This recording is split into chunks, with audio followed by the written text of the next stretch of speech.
লাইভে যে বিটটা কাটা দেখাচ্ছিলাম ওইটা আমি এখন রান্না করব। যেহেতু আমার বিটের পরিমাণ কম, তাই আমি একটা শুকনো মরিচ দিলাম আর পেঁয়াজ দিয়ে দেবো। রসুন আগে দিলাম না, কারণ আমার মনে হয় আমি যদি পেঁয়াজ লাল করে ভাজতে যাই আর রসুন যদি প্রথমেই দিয়ে দিই তাহলে রসুনটা একটু বেশি লাল হয়ে যায়। এই কারণে আমি পেঁয়াজটা আগে দিয়ে কিছু সময় ভেজে নিয়ে তারপরে রসুন দিই। তাহলে মনে হয় দুইটার ভাজার ব্যালেন্সটা ঠিক থাকে, কোনোটার থেকে বেশি পুড়ে যায় না। পেঁয়াজ যখন এমন নরম হয়ে আসছে তখন রসুনগুলো দিয়ে দেব। আমার পেঁয়াজটা একদম ভাজা হয়ে গেছে, এর থেকে আর বেশি ভাজবো না। এর ভিতরে বিটটা দিয়ে দেব। কি সুন্দর কালারটা লাগতেছে, আমার তো এখন মনে হচ্ছে এই কালারের একটা ড্রেস বানাতে হবে আমার।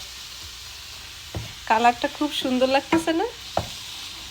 আর আমি এতে একদমই কোনো হলুদই দিব না, কারণ বিটের যে কালার, এরপরে আর কোনো কালারই হয় না, তাই হলুদ দিয়ে কালার আনার কোনো দরকারই নাই। শুধু একটু লবণ দিয়ে দিব এর ভিতরে। লবণটা দিয়ে দিলাম,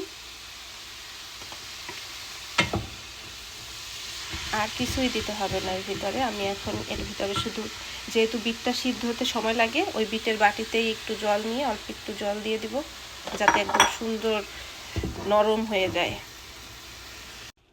ভালো করে সব কিছু মিশিয়ে নিয়েছি। এখন এটাকে কিছু সময়ের জন্য ঢেকে দিয়ে এইভাবে রান্না করব।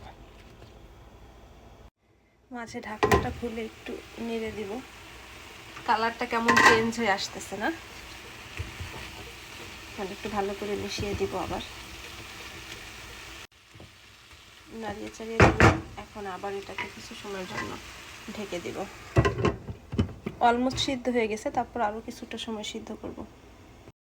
একদম জলটা টেনে এরকম শুকাই গেছে।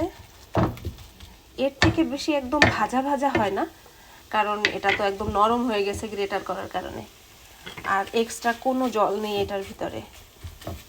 তাই আমি এটার মধ্যে সামান্য একটু লেবুর রস দিব। এই লেবুর রসটাই এটার টেস্টটা অনেক গুণ বাড়াই দেয়।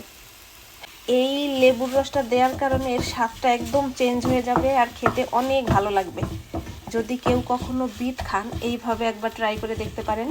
আমি আশা করি ভালো লাগবে সবার। হয়ে গেছে, আর কিচ্ছু করতে হবে না। লেবু দিয়ে খুব একটা রান্না করারও দরকার নেই, কারণ তাহলে লেবুর স্মেলটা থাকবে না।